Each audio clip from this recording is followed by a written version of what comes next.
So, what other cars have you had? Are you trying to get somewhere with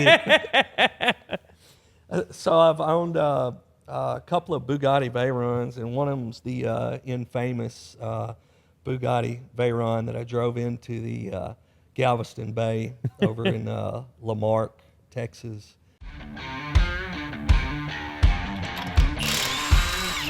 I'm Antonio Calvo, and welcome to Calvo Motorsports.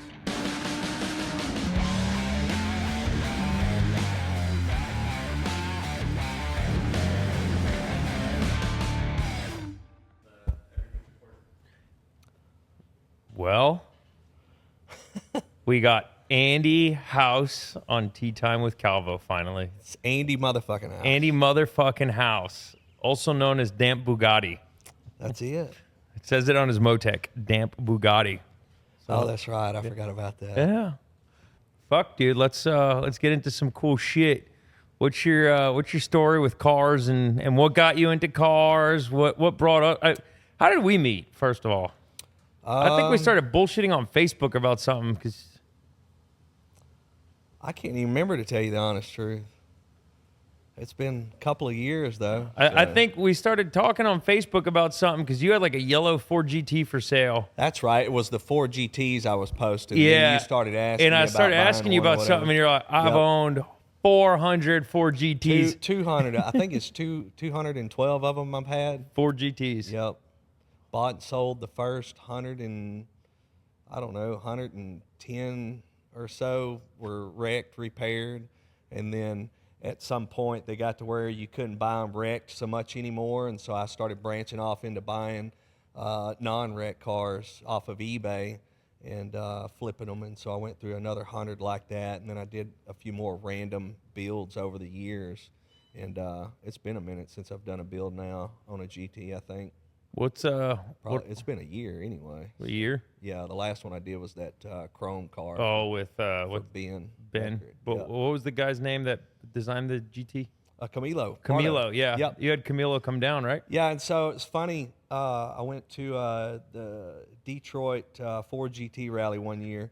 Me and Ben, a buddy of mine, did, and Camilo was down there. Of course, his studio's there, and he had several of his cars there, the Signature Series cars.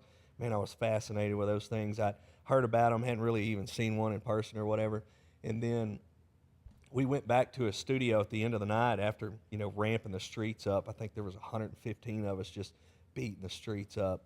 And we got back over there, and I think I stood in line like an hour to get his autograph. And anyway, long story short, I get back from a little prison stay I did, and I'd gotten back into cars, and I was like thinking that day, at that exact moment, I was like, I wish I'd gotten into something different. I'm kind of bored with this industry and don't really want to do it anymore.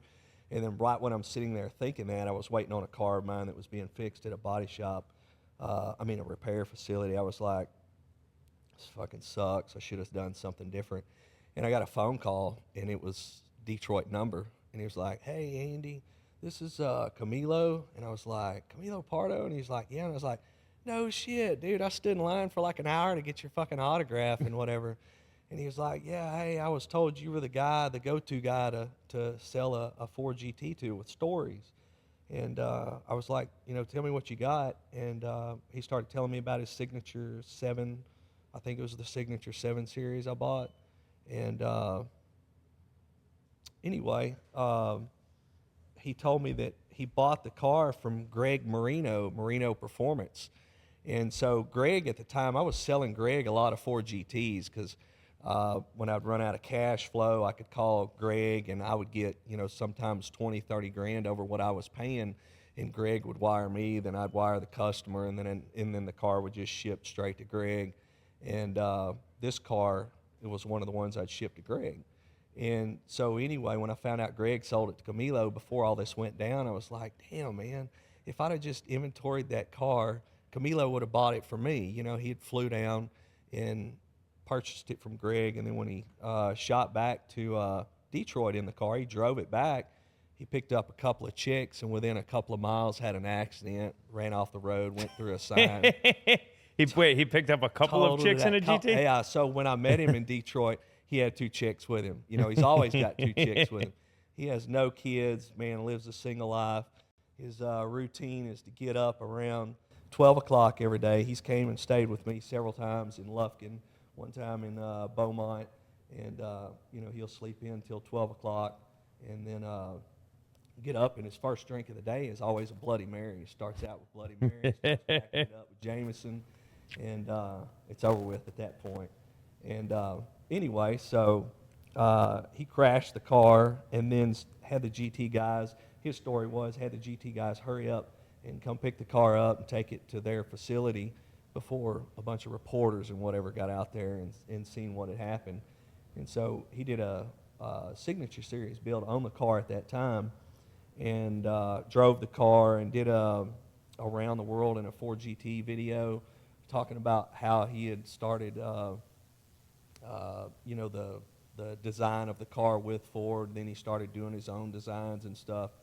And anyway, he had put the car up on auction block, and it didn't bring the numbers he wanted to. And so I think the number might have been 150 grand, something like that. And he was like, "Would you be interested in buying?" I was like, "Man, let me think on it. I'll call you back in a minute." And so I called a friend of mine. 150 grand for a Ford GT. 150 grand. Wow. And I was like, "Hey, what do you think about buying Camilo's car? You know, it'd been crashed and repainted, and you know, he's disclosing all that." And he was like, "I think you pay 150 grand for that, you're gonna lose your ass." And I was like, "No, I gotta." How bad was the wreck? You know, it was pretty bad. You know, it had a complete front clip replacement and all. And I was like, Was it as bad as mine? No, definitely not as bad as yours. I still have that. Every time I think about you, have that visual in my head of your car sitting at Copart all freaking destroyed, you know. And anyway, so I was like, called him back, and I said, "Hey, you know, would you take 125? And he got kind of mad at me, and he was like, "Oh, blah," you know, and he got off the phone. And then I was sitting there stewing, man, I've got to own this car. I've got to own this car. And so I waited about, I don't know, 30, 45 minutes. I called him back. I said, "Look, I've decided I'll go ahead and take the car." And he's like, "Hey, do you mind wiring the money to Ford to pay for my new Ford GT?" He had put one of the new ones on order, and he needed to put his deposit down. So I wired the money directly to Ford to pay the deposit for his new one. And then I said, "Hey, have you signed the car yet?" Because he signs all of his cars. And he said, "It'd be kind of retarded for me to ride around in my own car that I've signed. So no, but I'll sign the car for you." And I said, "All right, cool. I was going to send the transport out on it." He's like, "Well, I'm in California. You can pick the car up, but I can't sign it. I'm not around." And he said, "I tell you what, you ship the car in. The title's at my mom's place." And so anyway, he said, I'll fly in and bring you the title, and I'll sign the car in person and whatever." And I said, "Great, this is working out even better." So now I have him coming to me. And so anyway, we picked him up at the Houston airport, a buddy of mine in the Rolls, and drove him back to Beaumont. And we did what was called last ride in the car. Had a videographer come over, video all this stuff going down. And anyway, he stayed and did a bunch of paintings for everybody and whatever. And we did the last ride video. And then it was funny that when I bought the car, it was dry. All the leather was dry, and it hadn't had Armor All or any of that stuff put in there. And he always wore gloves, and I didn't understand the gloves part. He didn't want the oils from his hands getting on the steering wheel, on the leather. So he'd wear gloves anytime he drove the car. Well, by the time I'd bought the car and cleaned it, of course, I leather conditioned everything in it. Got pissed. And when he got in the car and went to put his gloves on, and he looked at the steering wheel and seen that I'd leather conditioned it all, you could tell it. He didn't ever say anything, but you could tell he was thinking, "What the fuck did you do to my car?" And anyway, so I put the car up for sale, did a bunch of, you know, big advertising around the world in a Ford GT, you know, the full circle video he did for the Ford GT, and then the last ride in the GT and stuff like that. And I put it up for, I don't know, 300 grand, I think it was. And then one of my repeat customers called me. They'd bought a yellow and black Ford GT, and his question was, "Hey, where do I find a battery for my car?" And I told him, I said, "Hey, did you hear about my Camilo car?" "Who is Camilo? What is a Camilo car?" Ford GT owner, he didn't even know who Camilo was. And I told him, and I sent him the video that Camilo had done, and he was like, "How much?" And I shot him the number, and I guess it might have been 275 or something. At the time, that was a strong number for a GT, no matter who owned it.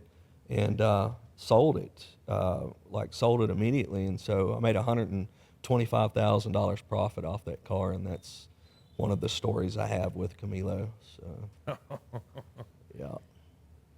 And then he's flown back since and stayed with me for a week and did a Camilo commission car, which is Ben Beckert's chrome car that we did. Number 4 or whatever. Yeah. He flew in. We painted it at the local body shop in my neighborhood and did the build there. So, what other types of cars have you owned? I've had Ferrari Enzo was probably one of the cars I liked the most. I bought Eddie Griffin's Ferrari Enzo that was crashed in the movie Redline. It was actually owned by Daniel Sadek, and Eddie Griffin had crashed it in the movie, or for the movie. And I picked. So they actually crashed an Enzo for the movie. Yeah, actually, they said it was a stunt, to draw attention towards the movie production. But yeah, he crashed it into a wall because they also had I'd found out later that there was a Carrera GT in there that was drove off of a cliff, and it was drove off. Didn't have a motor or trans in it when it went off, but they actually did that for publicity stuff as well. Wow. So, but I'd bought that Ferrari wrecking $2 million plus Yeah. cars for they couldn't do a green screen. Yeah, or, I couldn't figure something else out. they actually wrecked a rare car. Wow. Yeah, yep. And that car I purchased for $750,000, $725,000. What I'd do to own that car again for $725,000. How much are they worth now these days? A couple, 2, 3, some $4 million. And I got a call the other day from the guy who owns that car. I'd heard so many stories about where it went after I sold it to Jim Lyons, I think it was, Super Cars of America or something like that. Come to find out, this guy had picked it up from, I think, the Barrett auction. He walked in, he was late. He hadn't even got his bidder card, and the car was on the block, and he was a Ferrari collector. And he asked one of the auctioneers, he said, "Can I bid on it?" And he was like, "Yeah, we know who you are. Go ahead and bid on it." He bid on it, and then he found out after he bought it that it was the wrecked car from and it's just sit in a corner this whole time. When I had it for a year, and I drove the piss out of that car. I mean, I let several friends drive that thing. We had a good time in that car. So, what other cars have you had? Are you trying to get somewhere with it? So I've owned a couple of Bugatti Veyrons, and one of them's the infamous Bugatti Veyron that I drove into the Galveston Bay over in Lamarck, Texas, and I figured that's probably where he was going with that one. So tell us about that story. I'll tell you a lot about it. I won't tell you all about it. I have a $12 million movie production deal coming out right now about the car, the incident, the whole story, coming up to that and whatever. But so that story really started out with the Enzo. I bought the Ferrari Enzo for $7.25, insured for $1.2 million, and then I ended up coming across the Bugatti later, and my thoughts at that point. I had a business partner. We were looking to, try to make a quick buck. Not that it was needed. My business partner at the time was worth several $100 million, but he had this issue that if he could make, say 12% interest on his money legally, or make 15% margin illegal, he's going to go the illegal route every time. And so we picked up the Bugatti for $1,050,000. Insured it for $2.2 million. And how was driving that car? I would compare it, because I'd had several Bentleys at the time. I'd compare it to driving a Bentley that had a lot of horsepower. Was it? To me, I wasn't near as impressed with it as I was the Ferrari Enzo. So you weren't really impressed. I just see these cars. I've only seen a Bugatti, a few of them in person. I've never obviously driven one, but I've driven a lot of fast cars in my life, and people are like, "Oh my God, this car is so amazing. It's so fast." And you look at the stats on it, it's 60 to 130 is 5 seconds or something. Yep. And that was the first gen Veyron, wasn't it? Yeah. So 06. So what do you make, 1,000 horsepower? Yeah, 1,000. That what they call 1,001. So Yeah, for a car guy like yourself, you wouldn't be impressed with it. I mean, you're just impressed with it's a fucking Bugatti. It's kind of like somebody holding a Starbucks cup. It's like, okay, you got some cool coffee there. But how was the interior, the fit finish? the interior was, I mean, the fit and finish, I mean, was unmatched. You know, it's basically an Audi, but the comfortability wasn't there. Back then at 06, you know, it had a GPS, like this handheld thing that came with the car, you know, and yeah, it's weird. I have never even seen another one since, but you know, it's kind of corny shit, but I just wasn't real impressed with the car myself personally. Like compared to driving one of your cars, you know, just say a 1,300 horse car, that car didn't give me near the freaking excitement. You know, the Bugatti didn't give me near the excitement as one of your cars. Turbo Viper. So, yeah, exactly right. 1,300 Turbo Viper is more fun than a Bugatti. Absolutely, and it's. Wow. But on the flip note, a 1,300 horse Lamborghini Gallardo is not as fun as a Veyron. So, you know, I guess it's just, you know, it all comes down to the shifter and all that. You know, you get in the Veyron and it's just floor it and shift it or let it shift itself. So, but coolest part at the time was the wing, but everything's got a flip up wing on it. And if you ain't got a flip up wing, just call Victor Wang and he'll hook you up with a flip up wing. Victor Wang. Yeah. Victor Wang with Victor the wang. Wang. Is that what it is? Yeah. I sold a guy. No, I bought a McLaren from a guy the other day. His last name was Wang. And I was going to ask him, are you kin to Victor Wang? And then now you're telling me it's Wang. So I was like. So what, let's get back to the Bugatti story. Yeah. So what about the Bugatti made you say, I'm going to drive this car? I'm going to say I saw a Pelican. You know, that was the whole reason for the purchase of that car was for insurance fraud. It was to double up my money on it, you know, and so anyway, the deal was to clear, you know, over $1 million profit off that car. So bought the car and I enjoyed it for 3 weeks, I think, at the time. And I was like, okay, I'm over this car. Let's get rid of it. And so anyway, that's when I was like, what the fuck do I do with this car? And you're like, well, if you go crash it, I mean, you got a pretty good possibility of getting hurt. And then I was like, well, I could just hit like a cinder block divider or something on the highway. That will do the most. You know, you need to destroy it. You don't need, if you're trying to get paid on it full, you don't need to just partly destroy it. You need to fully destroy it. And I was like, you know what? If you put it in salt water, it's done. You know, because I bought a lot of salvaged cars in my day, and flood damage was the quickest way to get your car totaled out. And so, anyway, I drove down to Galveston and hung out during the day. I think I ate at the Spot, and then later ate dinner at Wingstop, and then filled the car up with fuel and started heading back towards Lufkin. And there was that feeder for Lamarck. I exited off there, and I was like, this would be a good place to put this car and park it. So you were in the car when it went into... I was in the car, yeah.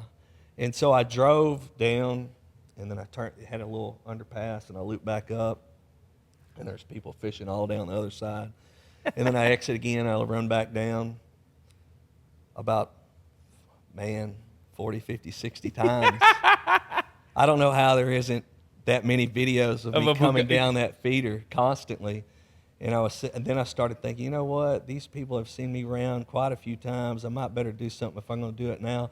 And I remember that last round, I come around, there was a fisherman sitting over there fishing off the side of the highway. And I passed him, and then there's like a little split where the dirt runs off in the water, and then there was the second bay. And when I got to that second bay, it was like, I didn't realize that going 65 miles an hour, you're going to pass that bay really quick, you know. And so it was like, as I come up on it, and I realized at the split second I'm about to pass it, I yanked the wheel. And when it went up, it kicked. You can see it in the video. It almost went end over end. And when it landed in there, I was like, just a dead stop. Did the airbags go off? No, the airbags didn't go off. Or car's still running, music still playing. I was like, shit. And you're in the water? Yeah, everything's going on still. You're like, this is not... It's still in gear, so the wheels are still turning and all. And I'm like, fuck, I got to get the fuck out of here. And so I got to open the door. was more mud than it was water. And I had no idea. I didn't go out there and scope it out. It could have been 100 feet deep. I could have went to the bottom of the ocean. I don't know. And so I'm trying to get the door open. It don't want to open, so I hit the power on the window. Well, the windows in those cars are very small. At that time, I think I was weighing like 180, 190, and I go to try to crawl out, and it's not working. And so while I'm halfway in and out the window, I take my knee and I'm holding the door handle, and I'm just banging the door to get it open. And I get out, and I start walking through that mud and shit, and I get to the end of the street, and my heart's beating and all that. And so I'm sitting there, and I'm like, God damn, I did that shit. And I look down the feeder, and that guy's still fishing. He Never hasn't missed even a lick. stopped. Didn't give a shit. That car was the exhaust was gurgling. The wheels were still turning at that point. The car was fighting for its life. Yeah, and I knew I didn't need to call 911, but I did. And I was like, oh, I just had an accident. And so all of a sudden, a cop comes up the feeder, blows right past me. I'd walked a little further up the road at that point and sit down on the side of the road. He drove all the way up to where the car was and stopped and looked over and looked at the car for a minute. And I guess he seen me in his rear view, and he backs up. And he's like, hey, is everything all right? I was like, yeah, I think I'm all right. I'm going to call an ambulance, get you checked out. I was like, all right. They come out and, ambulance check my heart rate and shit like that. And anyway, that was pretty much the extent of that. By the time, before the ambulance had even got there, I had already called Enterprise Rent-A-Car to bring me a car. And so Enterprise was sitting there for the ambulance getting there, waiting for me to finish all this bullshit so I could leave the scene. And that was a long ride home at that point. So, and then the shit just went south days after. So. What happened with that? His friend of mine called and was like, hey, man, you need to come over to the house and check this out. And I'd never been to his house. And I was like, where do you live? And so I went over there, and he was like, man, look at this. And back then, it was old dial-up internet shit. What year was this? 2009. So it's been a while, 15 years or something. And so I'm watching this video on YouTube that dude had posted, and he was like, there's no pelican in this video. And I was like, fuck. And then I roll out of his house, and he calls a few minutes later. He's like, hey, dude, just so you know, you're being followed. I said, followed by who? And he was like, news crew. They followed you. After you left, they pulled in here and wanted to know why you were here. And I was like, no shit. And then it got to where I couldn't even go to my shop. The news crews were in front of my shop every day waiting on me. They were calling me on my phone, making them threats, to give them updated photos of myself for them to post on news and stuff like that. The news was. News crew, yep. Whatever happened with that car? Well, first, what happened with the rest of the story? Man, I can't give you all of it. I'll give you, good pieces of it. There's pretty much out there anyway, but I had the car sent over to a guy named David at M Performance in Houston. I was doing a lot of business with him at the time. That's who I actually bought my Enzo from, and my F40 I had, and a bunch of other stuff. And so the car sat over there, and I called the insurance company and filed the claim, I think the following day. I was like, hey, I had an accident in my car. They're like, take it to any body shop and get it fixed. We'll cover it. I was like, no, it's a little worse than that. And then they were like, well, what's the deal? And I was like, it's flooded. You probably want to send an agent over there to check it out. They sent an agent over to check it out. And then we started going through the insurance claim process with them. And everything was still flowing right, even though the video and stuff was out. And then I guess by the time they got wind of the video, they really started slowing up their claim process on it, and we're not wanting to cover the car. And anyway, so... Wasn't it like a 9-year-old kid filming it?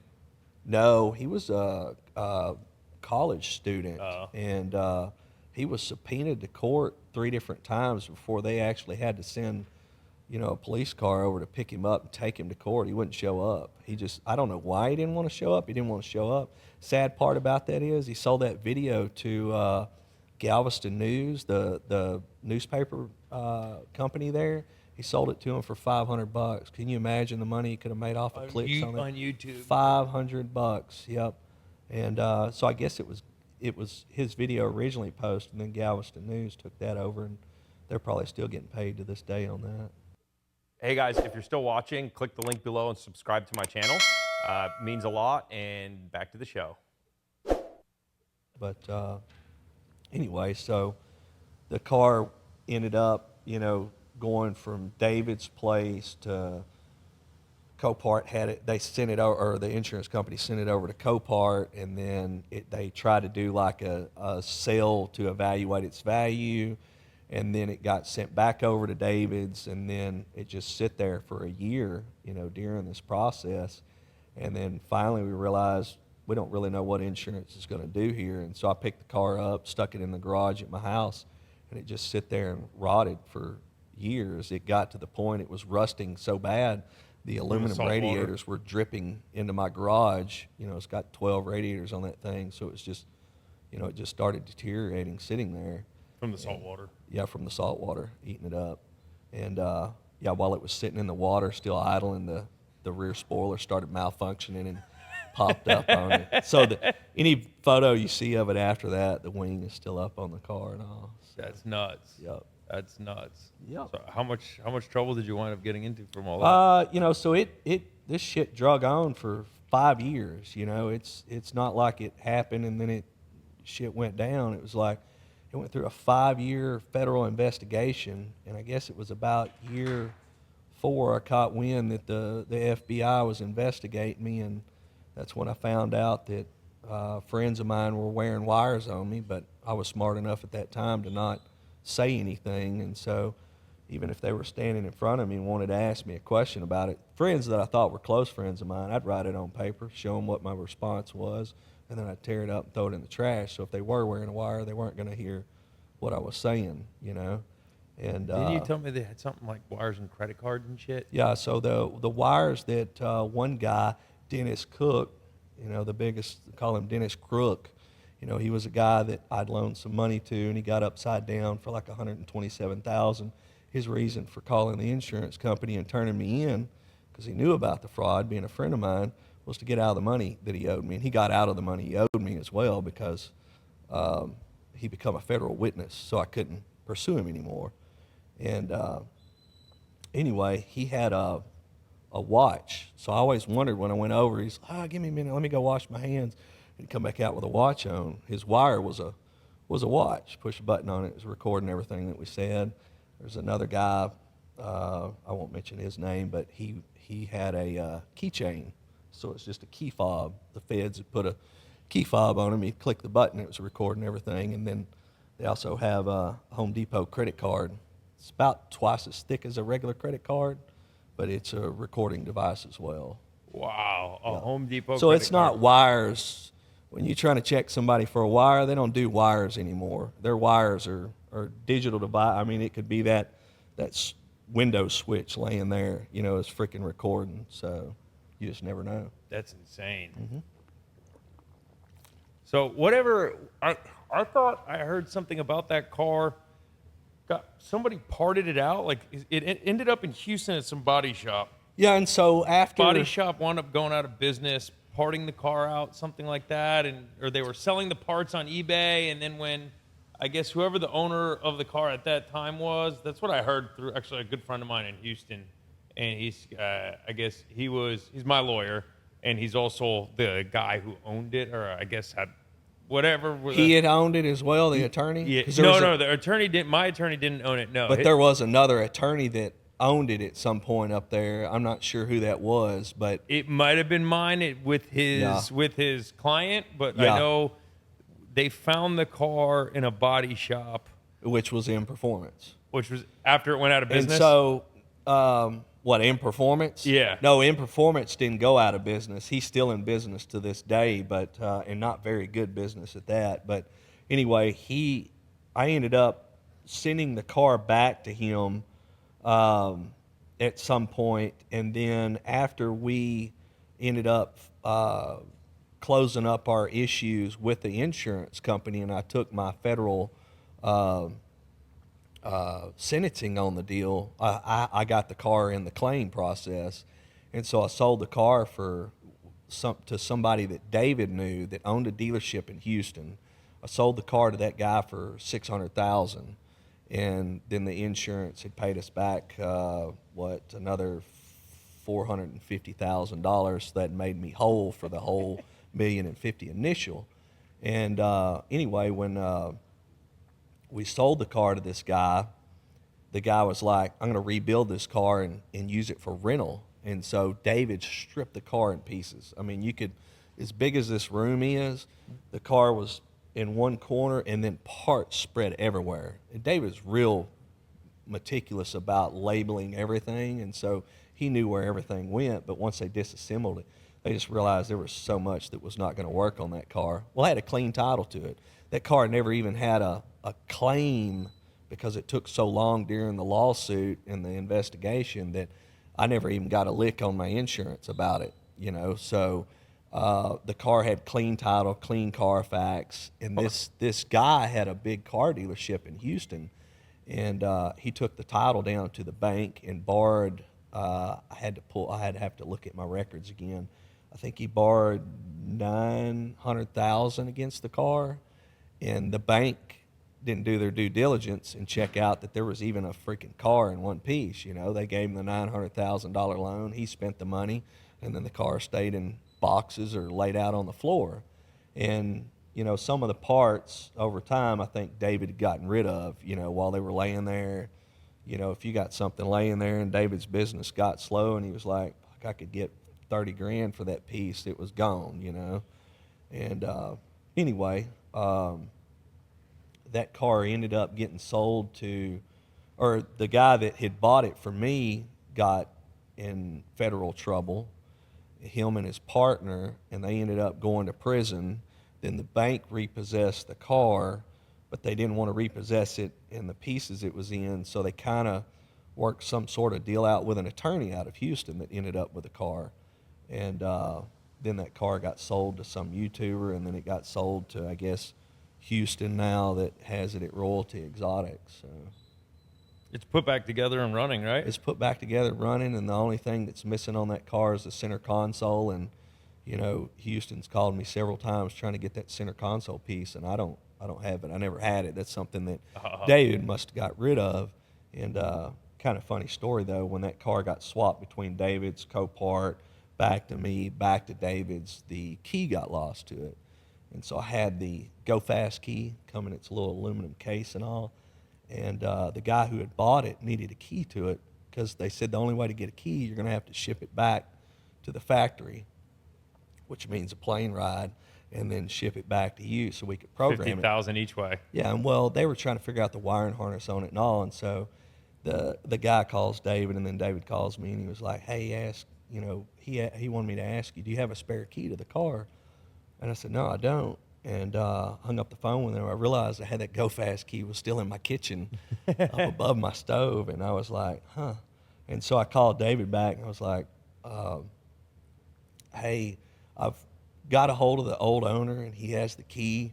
And I said, he wants $10,000 for it. And he was like, "Let me call him." And then the dude called me, and he was like, "You talked to the guy who owned it?" And I was like, "Yeah." And he was like, "He wants fucking $10,000 for that key." And I was like, "Yeah." And he was like, "Fucking people, man." And so I was like, "Hey," he said he had the car cover and the books he'd throw in with it, but he's saving it. He collects all the spare keys to every car he buys. It's a big old story I made up.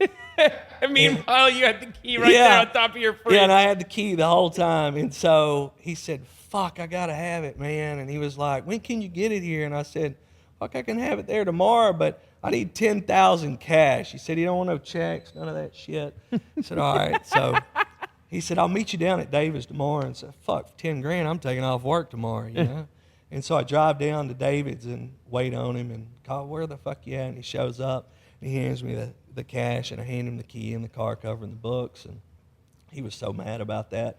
And then when I got in the car, I counted the cash. It was $100 short. And I called him up. He'd already left. "Where the fuck is the $100 at, man?" He's like, "Man, I didn't have no other money on me, and I wanted to stop and get some donuts, and I just kept the change." And I was like, "Fuck."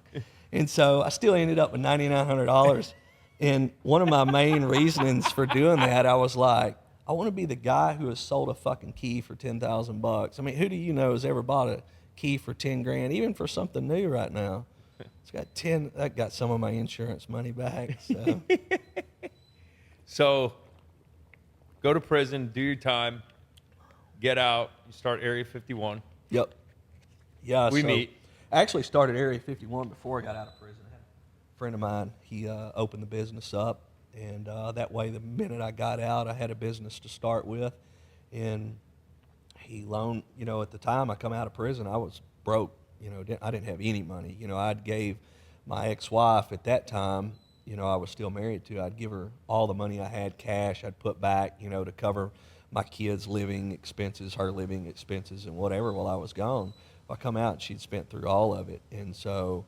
Did they seize, if the Fed seize all your assets, all that shit? Or? No, they didn't seize assets. They just started taking funds from me prior to prison. So, yeah, they were pulling 25% of anything I owned at that time, any money I made. And, still to this day, they take 25% of anything I make right now until the full $2 million paid back. $50,000 is paid back, which is like $400,000 owed now. But anyway, what was the rest of the question? I forgot. So when you got out of prison, Area 51 Motorsports. Yep. And what year was that? That was 2017. And so the friend of mine had opened the business up and whatever, and I said, we'll just be 50% partners. Anything we make is 50-50. And at the time, he loaned me a $250,000 to get started with, and put the money into a account in the business name. Already had a CPA and accountant lined up to deal with everything, to make sure everything's up to par. And anyway, I just started buying a bunch of salvage stuff again, because that was kind of the market I was in prior. Started buying salvage trucks and cars, and basically just pick up theft recovery trucks and flipping them. And my income from first year to second year doubled, second year to third year doubled from the second year. It just continued to grow, and I was working out of my house for the first year, my garage, 2-car garage. I was rebuilding cars in the garage. I had 6, 8, 10 cars parked in the 1-acre lot, at times that my house had owned, and then finally a shop came up available, and I went and moved into a shop and started to grow a little bit more. And then now in the last 8 months, I've moved into an 18,000 square foot facility and really amping stuff up this year. How many cars you got in the shop now for sale? I've probably got 40-ish, I think, right now. That's good inventory. So, yeah, when I first got the shop, I was like, I got to rent out half this place. There's no way I could ever use all this. And within, 6, 8 months' time, I'm actually There's never enough space. Needing more room. There's never enough like space. You can never have enough space. So it's as quick as something sells, I'm calling the carrier to get it out. Just kind of like when you're done with a build, it's like, hey, get a truck over here at 5. We'll be done at 4 and get this shit out of here. I ain't got no room for it. So, but yeah, you can't never have enough space. I have the garage at my house is full of customers. That's 2,000 square feet. I got this place 10,000 square feet full of.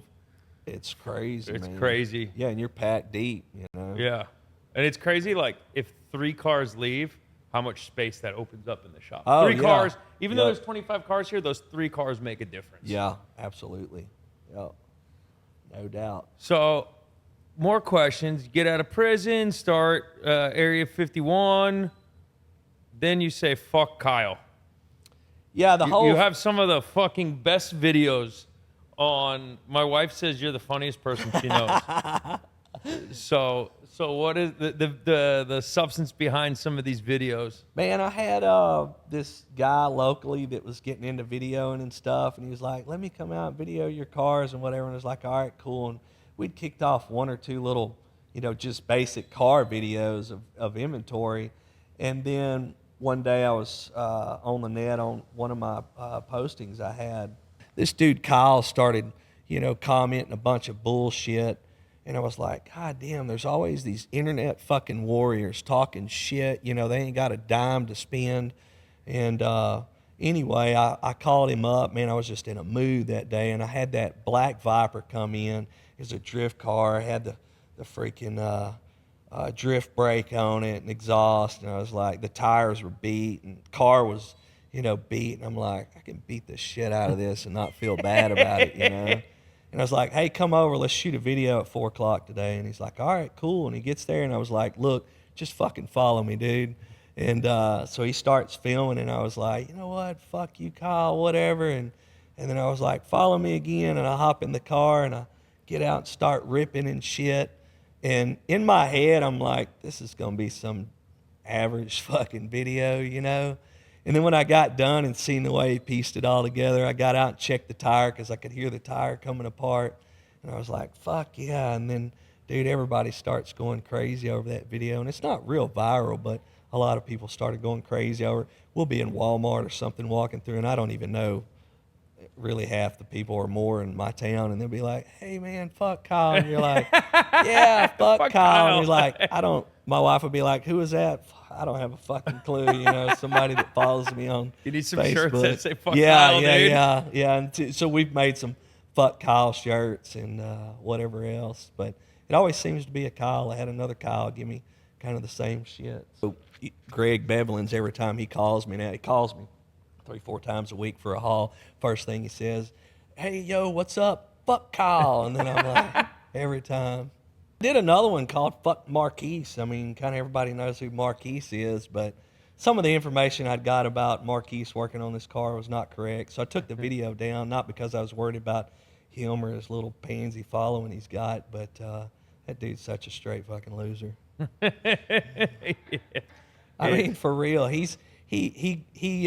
When I catch him fucking me over and I call him out for it, all he wants to bring up is Andy's a fucking crook. He wrecked a Bugatti. He's an insurance fraud.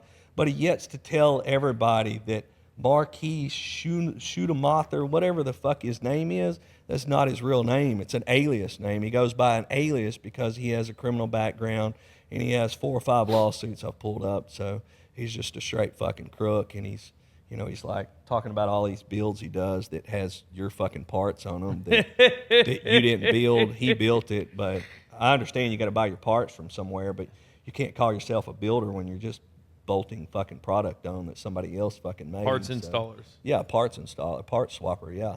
He needs to go work at Ford or something, swapping parts. So you and I and a good friend of ours, Gil, was all in a group chat. And Gil's a good dude. One of the things we talk about every day is where the car industry is headed and what we see in society and how society is kind of like failing as men. Like what we see Absolutely. in the business side of stuff is like just these fucking retards that start shops, and like I see it on my end where, a car comes in built by another shop. You've sent me some, a fucking silver Porsche. Silver Porsche. Yep. Magazine claims 1,200 horsepower. We put it on our dyno, makes 380 horsepower. It's got an old Motec M800. We look inside of it, all the boost tables are 0. Everything is 0, right? So try turning it up a little bit. Around 550 wheel, it starts dropping fuel pressure. How did that car make 1,200 horsepower? It never fucking did. It never did, and it's in and that's why it didn't come with a dyno sheet. Yes, so you buying so many cars and seeing so many cars, because I know you get a car, you throw it up on your rack, you do a little video of how you clean everything and put new tires on it, this, that. How many fucked up cars have you seen come from other shops? Shit tons. My biggest problem is it's like I like to buy performance modded cars, and if there's a shop that's done shit work, I'll talk shit about them. But if there's a shop that I don't know, even though people talk about them, I haven't personally dealt with them, I won't talk shit about them because I don't firsthand have knowledge of it. But that's the biggest thing in the industry right now is dealing with these supposed car builders who aren't really car builders. And I've even sent some of my cars to them to get, man, you should send your stuff to me to get it worked on. And, one of them I'm talking about is that David M Performance, Send my car over to him. He strips it apart. It sits there 6 months. The guy's not taking your phone calls.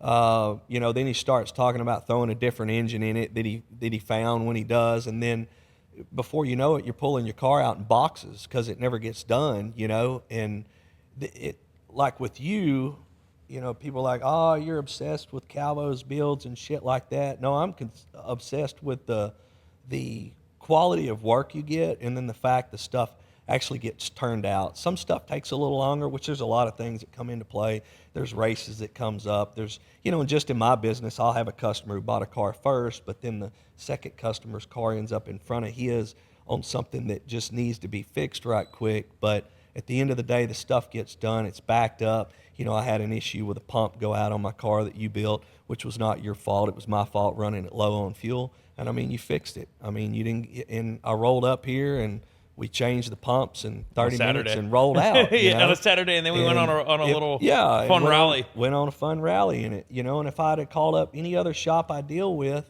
you know, they wouldn't have changed the pump on a Saturday.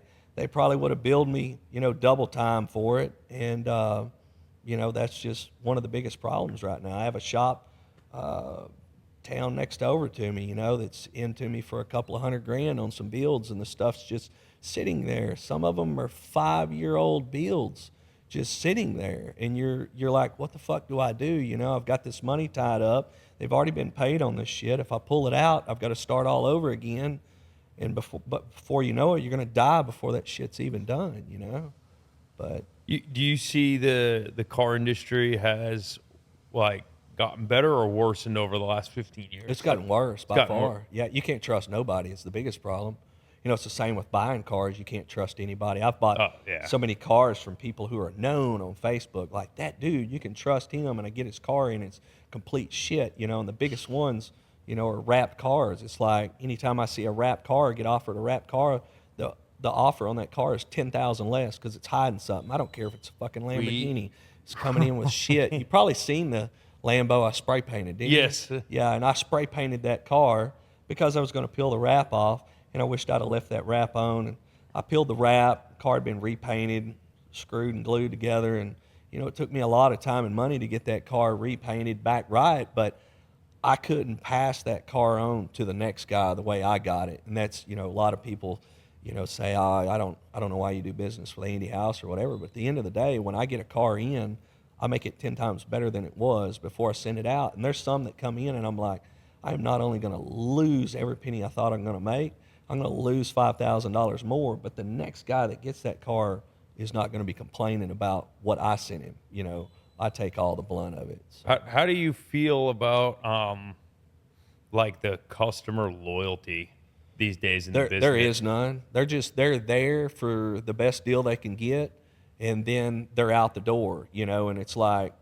you know, I did a lot of business with you over the last couple of years, and we haven't done a whole lot of business in the last year just due to the decline of the economy and stuff like that. But I'm still here. I'm still around. I'm still trying to pump, even if it's a fucking Porsche in pieces. I'm still trying to send you business over here to keep you busy. And that's the thing with me, with people I deal with. It's like, could I go use, you know, Enzo or somebody else like that? I could. And are they good guys? As far as I know, they are. But it's like, when I deal with one person, I try to deal with that one person all the time. That way, I always know what I'm going to get. And then it seems like every time I try to throw somebody new in there, some new business, it never fucking turns out right. So my loyalty stays where it stays with me. If they're loyal to me, I'll stay loyal to them. And so I'm going to say 10% of my customers are the good loyal ones, and then the rest are like in, out. I built them a car. I don't even know where the car goes. I've been seeing a lot lately is, you know, we started building these things in 2014, 2015. Mm-hmm. You're starting to get some of these like 1,800 cars or like, you know, 2,000 cars that I haven't seen in years. And the customers are, you know, I haven't talked to the customer. I don't know anything about them. I don't know where they went.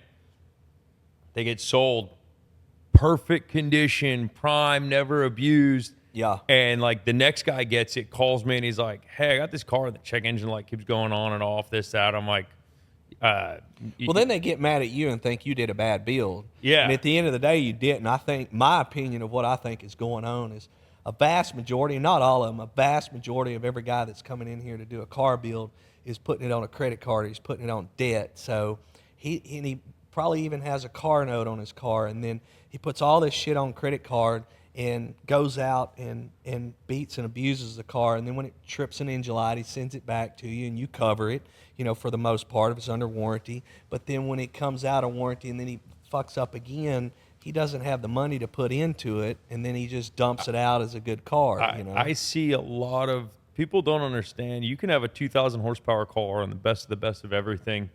There's racing a car, and then there's just plain out abusing a car. Yeah. I'm a very abusive person. I break everything I fucking own. Yeah. But I understand I'm that. Like, I know going into something like my ACR, I broke the diff, I've broken the trans, I've broken the motor. Like, I've broken all sorts of shit in it, right? Because I do dumb shit in it. But, you know, like, that is what it costs for me to enjoy my car is I do dumb shit, I break it. Yep. I get it. You know, like, But my you guys know, hate it because they got to fix it. Shit's going to break, though. And it kind of goes back to the story of, what is it, Mo Khan, the one that was out in Vegas with us? He said something recently on a podcast stating that any guy that's building a car like this should have a spare engine, spare transmission, spare rear end.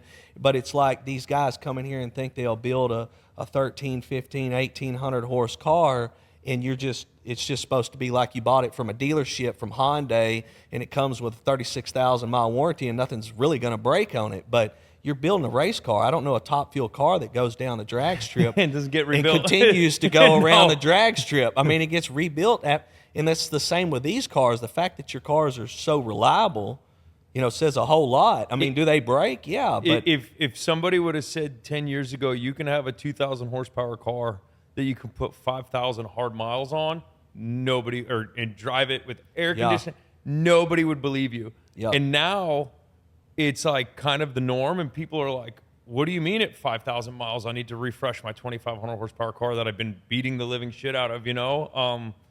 I've been seeing a lot of problems with like fuel stations. They have all these additives, and like it clogs injectors. It throws the flex fuel sensors off. You know, I hate to say it, Manny put some 100 octane fuel in his car to store it. I don't know why. I told him to put 91 or ethanol in it, and he put this 100 octane. Well, the 100 octane had toluene in it, and the toluene like just literally ate the fucking head gaskets. Like they weren't blown out. There was like this gel all in the intake ports. One of his injectors was stuck open. Like it was not a good situation, you know. And it's one of those things like, you know, that cost him it wasn't on the schedule to do, right? Yeah. Like it came in here to get Penske's put on, Penske's spherical bearings, and he had an oil return fitting that was leaking. The car's been together for 2 years, and we noticed when it showed up here, it was like puffing coolant out of the exhaust. And I'm like, hey, how long has this been doing this for? He's like, intermittently for 6 months. Yeah. And I'm like, Manny, That's crazy. you post a video a week of it, and he goes, it just keeps driving. It's great. Yeah, So- yeah. And I'm like, we take it apart, and there's, you know, we put some silicone on the copper head gaskets, and you could take it, and it was like a mush. And I'm like, there's something going on with this car. And that's when he was like, well, I store it with this 100 octane and I'm like, why do you do that? He's like, oh, I thought it would just be better. And I'm like, stick to the program, bro, you know? Yeah. Like, and I mean, dude, it's like 40 grand to fucking refresh that thing. At the end of the day, it's you know, the cost of everything has gotten so high between having to pay my techs more, the cost of living, you know, the fire rings, the head gaskets, the pistons, my labor to do everything has gone up, you know, and it's like people don't realize, and I tell them this, like, I have a good customer, Ned, and this guy is the most meticulous motherfucker you will ever meet with your car. He like will fire it up in his garage, let it idle for 5 minutes inside his garage before he even moves it outside, lets it idle for another 15 minutes to get up to full operating temperature. And it's a CM2000. While he's doing this, he's checking to make sure that the water pump is circulating water. He's checking this, checking that. Like he goes through, make sure every bolt is on the side sills underneath aren't loose. And then he goes out, cruises it, you know, to his Cars and Coffee, whatever he likes to do, makes 2-3 hits, you know, at 2,000 wheel. The car's been together for 3.5 years, and he finally broke the factory case on his sequential. Yeah. Right? It wasn't even the gear set that broke, and that car's been his second pass ever at the half mile was 220. He had to have a 180 pass to be able to go faster than that. So he did his 180 and then boom, did 220. And once a year he goes to that Gila Bend, drives it from like Scottsdale area, Scottsdale, Phoenix to Gila Bend, makes his 1 or 2 passes and then drives it back. Never has had a freaking issue up until now. And it's like he sticks to the program and the cars live a long, happy life, you know? Yeah. And then you have these other guys that are like, dude, they'll literally, I've seen some customers just hot lap their cars. Zach, I love Zach to death. This was actually one of the funniest moments, I think, at the half mile. He was hot lapping his NA car. I think he has the record. It's 47 hits in one day at the half mile. There was a line of people lined up, right? And Zach would pull in, and one person would get out, and the next person would get in. And there was this one woman. She must have been like 350 pounds, and she's trying to put the harnesses on. Here's little Zach. Oh, he was letting people drive it? No, he was giving them rides. Oh, giving them rides. He was giving them rides, dude. Gotcha. He would literally hot lap it. He would come back, and then, like, everybody at the half mile would basically just let him cut the line because they knew they're like, oh, here's Zach again. You know? Wow. And so this like 350 pounds, and I'm not even exaggerating, 350 pounds. She gets in, and Zach's like, oh, honey, the harnesses ain't going to fit you. So he just puts the seatbelt over her, and he goes, bro, her face when he goes, I hit it, was like, ah! Oh, I bet. And he's like, you got to stop screaming. I'm driving. Yeah. You know, but yeah, you know, like, it goes to show you the abuse versus, like, race the car, enjoy it for what it's worth. You abuse anything, it's going to break. I can go take a brand new Huracan. Give me 20 minutes, he'll go back to the dealership broken, you know? Absolutely, same here. And it's the same thing with these cars, but, like, I can't warranty your broken 9-inch. I can't warranty. No. You know, we had Fabricio's car. I took it apart the other day just to check a bunch of stuff, and a lot of his drivetrain parts are, like, bent and twisted, and he's like, I don't know. And then we see a video of him trying to throw it sideways, but it's just wheel hopping the whole time. It's like, bah, bah, bah, bah, and you hear it. It's like, and I'm like, dude, that is the worst possible. As soon as it starts hopping, get out of it. He just stays right in it. And I'm like, dude, he goes, I don't care if I break it, I'm having fun. Wow. But guess what? He knows he's hard on his shit, and he doesn't care. You know, that's the difference between, like, you know, these some of these other guys. It's like, oh no, perfect condition car. Yeah. I had one come from a guy in Boston. Literally, the entire car had to be rebuilt. And what sucks is I didn't know this guy. He got the car, and he's like, "Hey, the motor's making this weird noise from the valve train. It's doing it right off the trailer." I'm like, I haven't seen that car in it was almost 3 years. Yeah. It's had multiple owners. It went different places. I don't know what happened to it, where it happened. He sends it back, and one of the tips off the titanium intake valves broke off. Not a big deal, right? Then we notice the copper head gaskets are leaking, like, pretty bad. We're like, that's weird. So I tell him, hey, you got to pull the motor out. So we pull the motor out. The heads were warped 8,000ths. So, like, to warp a head 8,000ths, like, you had to have done some serious overheating and just kept driving the car. Something happened, and it wasn't detonation because the car actually. The pistons look great. Compression and leak down was actually, I don't know how, but good. So we decked the heads, valve job it. All the valves, all the intake valves, totally fucked. The valve job was destroyed. I'm going to assume it's people just loving that anti-lag shit. Yeah. Put it all back together. Put the trans back in. Right, the motor was out. Put the motor back together. Put the motor in. Put the trans in. Go take it for a ride. And I'm like, dude, 6th gear sounds like there's a fucking woodpecker in it. It's like, pop, pop, pop, pop, pop, pop. It was the weirdest fucking thing. So, pull the trans. Jaime pulls the tail housing off. Can't find anything wrong, right? We're like, nothing, not a chip, not a bent shaft, nothing. Meanwhile, the poor guy who just spent, $300,000 on this car is getting stuck with a $40,000, $50,000 bill. And it's like, hey, dude, I just pulled the tranny out. Can't find anything. We put it back together, still making the same noise. I'm like, I'm just going to put a gear set in it. Or like I have a used 6th gear here. I'm going to put a 6th gear in it, right? Put a 6th gear in it. The noise goes away. You physically look at the gear, and there was nothing wrong with it. I don't know why it was making this noise. The guy gets the car, has it for 2 weeks, knocks the fucking tranny apart. Like, just blows it apart. And, once we fixed the woodpecker noise, the car was vibrating like crazy. Couldn't figure it out. Both axles are bent. Drive shaft shop axles, like, not cheap shit. Both of them bent. It's like, you're using the best of parts, and they're still getting destroyed by people. And then this car is sold as perfect to this other person, and you feel bad, but it's like the car came in here, you're thinking just for whatever noise, and now you got 3 weeks into this car, it's apart. your other customers are bitching about their cars. Like, this car just came in, you know, you're trying to make the guy happy, this, that. It's like you think it's something little and you opened a can of worms. It's, you know, like the silver Porsche, you know, we took the motor out and we couldn't believe like all of the work that was done to it.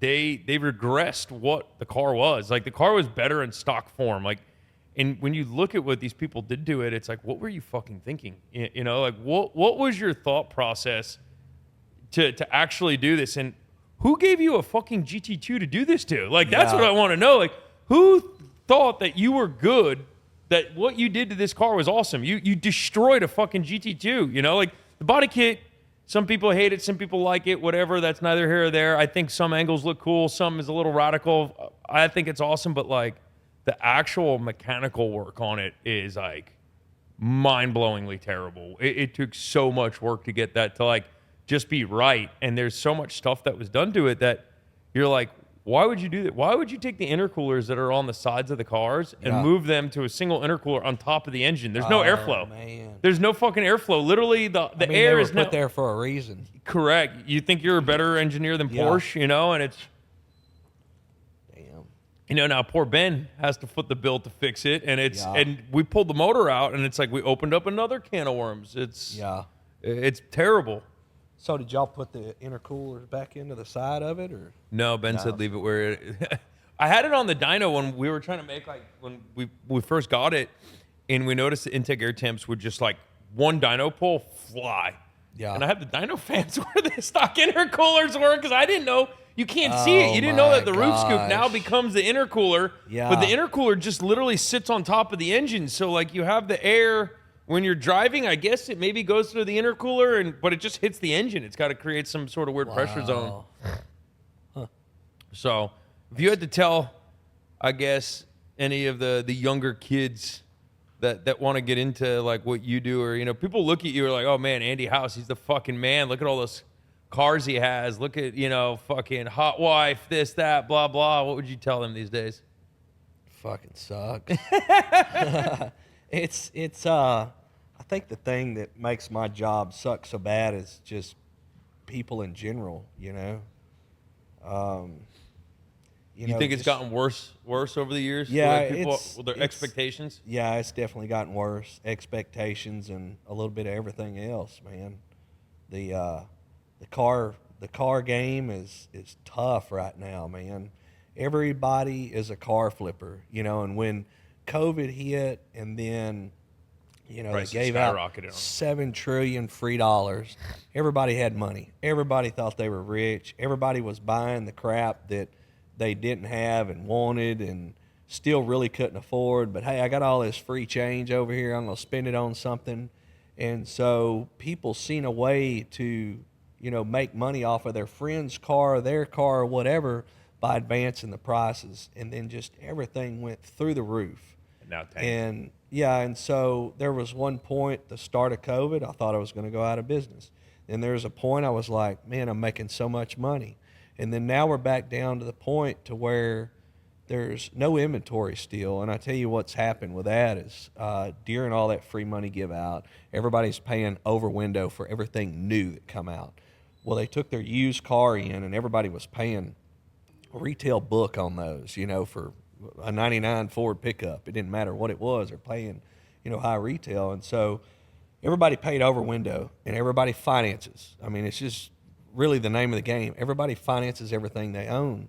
And so you go buy a new car during non-COVID, and you pay, it's $100,000 window, and you pay $100,000 for it. You're going to be upside down 10 to 15 driving it off the lot. That's how much it's depreciated the minute you drove it off.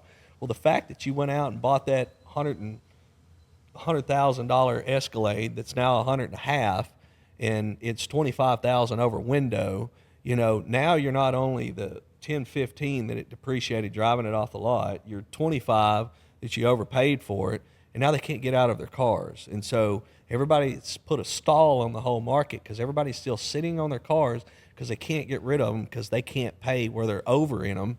And then the finance companies, which I've been dealing with, they're not giving you overloan value for cars anymore. So you can't, you know, there's no use for gap insurance because the finance company is not paying you more than what the car is worth now in market. And it's taken longer for people to come to realization with this. And so even though the market's tanking on cars, people are still thinking last year's value is still there. And It's not. And it'll never come back. You're like, oh, we'll wait till the election's over. This will come back. That'll come back. No, it's going back to it's not. normalizing. It's normalizing. And I think due to the inflation that has happened now across the board, houses, cars, food, whatever, that is never going to go back down. And so now you're still making the same money you were before. You don't have COVID money being passed out anymore, but now your cost of living is doubled now.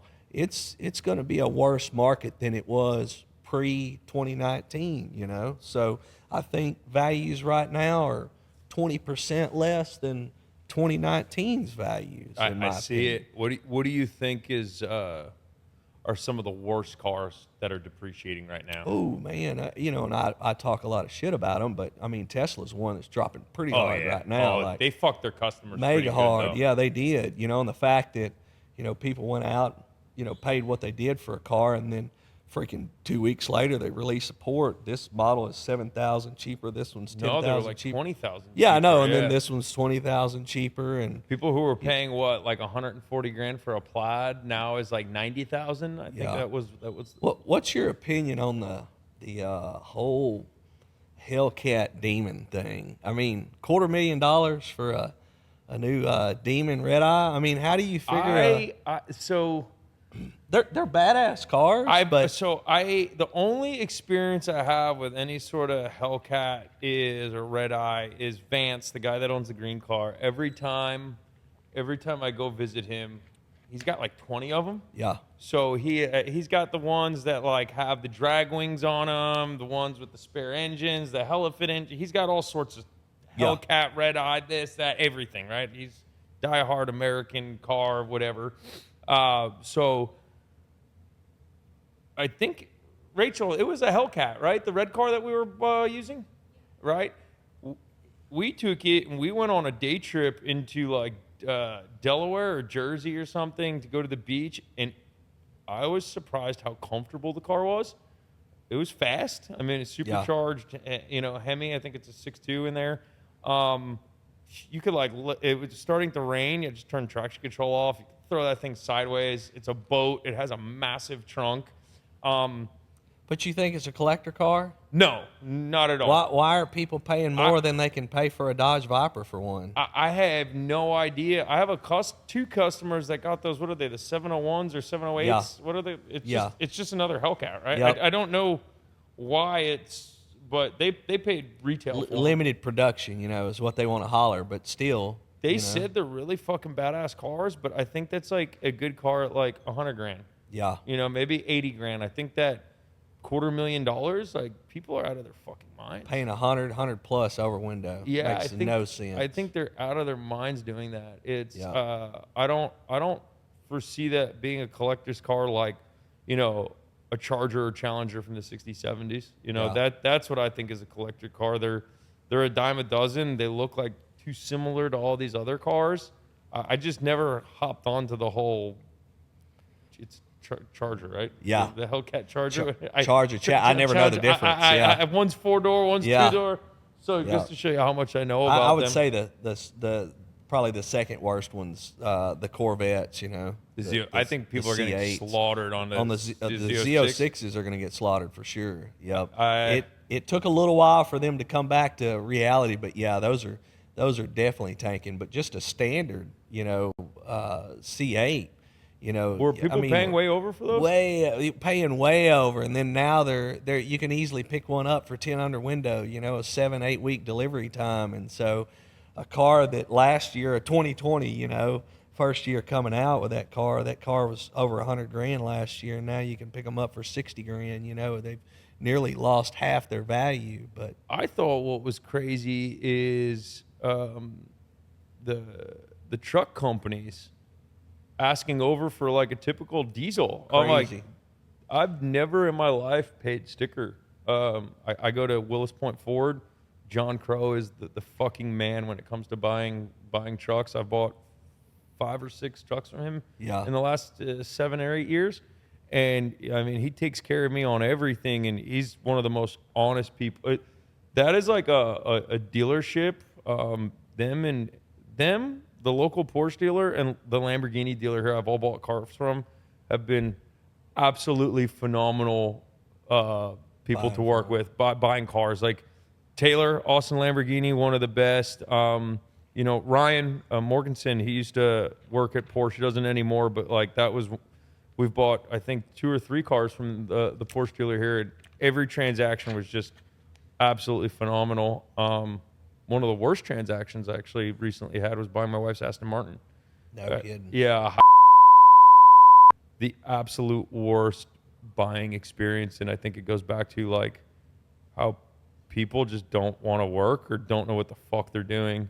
The sales girl probably has the IQ of a peanut and told my wife her Aston Martin should be great in the rain because it's all-wheel drive. No kidding. Yeah. Where'd she read that at? I don't know. That's pretty, because I'll tell you, it's not all-wheel drive. And yeah, it's she pulled up the wrong specs on the wrong car, you know, when she read that one. They had a 992 turbo sitting outside, and I was looking at that, and she was like, yeah, that one's only $175,000. I'm like, you're telling me that 992 turbo right there is $175,000, right? And it was aero package, deviated stitching, yellow gauges, like, I mean, carbon ceramics. It was Turbo S. Like, that's got to be a 230, 240 car. And I was like, if that car's 175, I'll take it right now because I know you could turn around and sell it for 220, right? 230 easily. And she comes out and she goes, oh no, that's the other silver one we had. Oh wow. Which was a 997, 991.2. So she didn't know the difference between a 992 and a 991.2, even though they look completely different. Yeah. But yeah, they screwed up all my finance stuff. It took 27 hours to close the loan. They couldn't put it in my Montana LLC.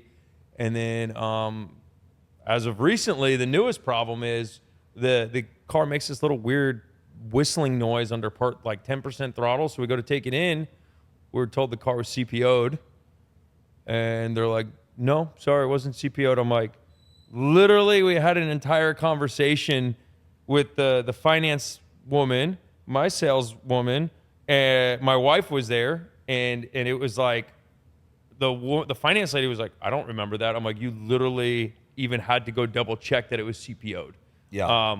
I had to go to like some higher people, but yeah, the car is now CPO'd. But imagine the average person that just wouldn't. Oh, they're stuck. They're stuck. Yeah. They wouldn't even return my wife's call. They were screening her calls and wouldn't. Sorry, nobody's here. I had to get on the phone, and you know me, I let whoever was on the phone have it bad, And I told them I'll go to the owner. I'm friends with his son and him, and it's not going to be good for you if I don't get what I'm rightfully owed. Yeah. It just goes to show you like the scam dealerships that are out there. It's There's plenty of them for sure. So. I remember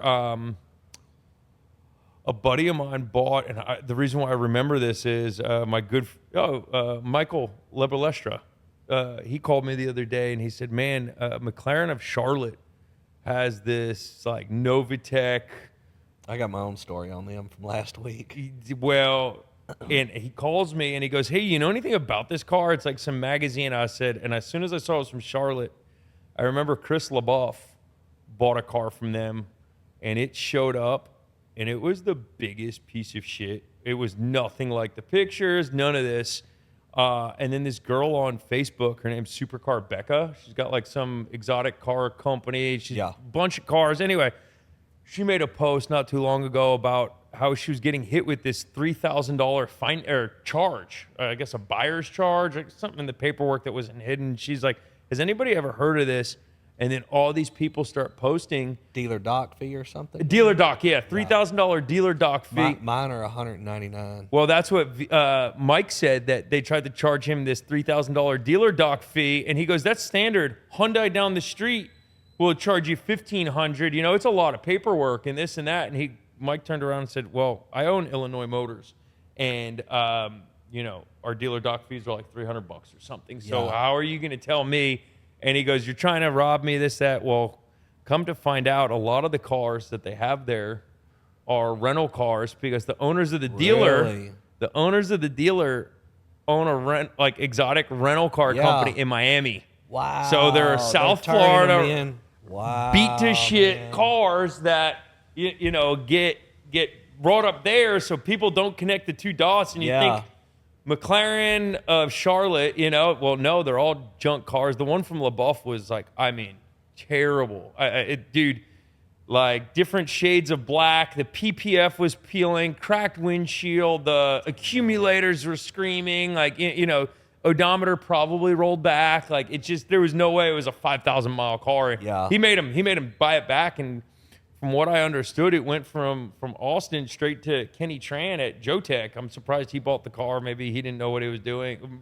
You know, same story, whatever. But yeah, there's a lot of shady dealers that are like actual real dealers, not the secondhand dealers. Yeah. Speaking of the guy that had bought my Bugatti after I crashed it in Houston and took the loan out on it, you know, he had a big dealership up there. And I remember when I went in, I was like, fuck, man, I was amazed with about $14 million in inventory. And I'm like, good Lord. And come to find out, you know, he was floor planning for all of it. And during the weekends, being he was in Houston, during the weekends, he would rent all those cars out on the weekends to whoever wanted to rent whatever. And that's how he was paying his floor plan fees. And so a car that you were going buying from that dealer that might have showed one owner had been beat on 20 times over the last few weekends by somebody that rented it so he could pay his overhead, you know, for his inventory and stuff. So it's crazy. It's a shady market. And so it's funny that, like, you know, Charlotte McLaren, if they've got a car they paid too much, the economy went down and it caught up with them. All they got to do is send it up, rent it a couple of weekends, you know, at $5,000 a pop, and then they've collected 10 grand back, then send it back over to the dealer, and you're getting something that's been beat on, maybe curb checked or, you know, something like that. That's crazy. But yeah, mine I'd gotten from them. It was actually the only reason it was there. It was there for PPI inspection.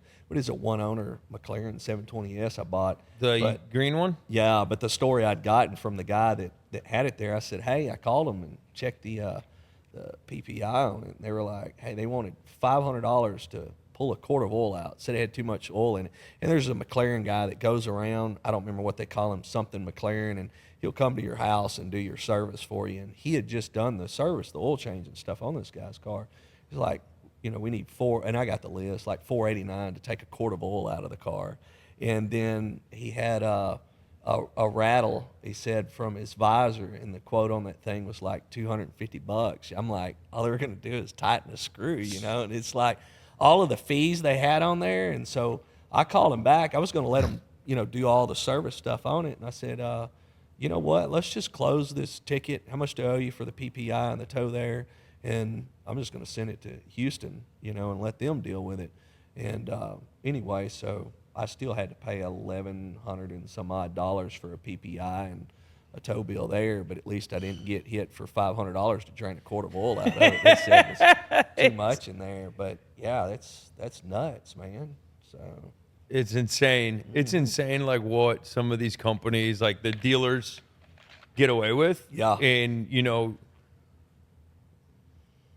I don't think the techs these days, like the new dealer techs, they're parts replacers. They plug in a computer. That's exactly right. They don't know how to do what we do here. And then people come here and they think, for some reason, people have this thing in their head, custom is cheaper. No, custom is more expensive. Yeah, exactly. If you want a high-end, regular, run-of-your-mill home, right, you go do that. You want a custom home? Custom built. It's expensive, you know, and it's going to be different. Like if you want your Ferrari customized, if you want your McLaren has bigger turbos, you want, you know, be prepared to pay more than the dealer, because we have to think about all this stuff. Yeah. And we have to, you know, that's one of the funniest things I deal with customers that have some of these high-end exotic cars.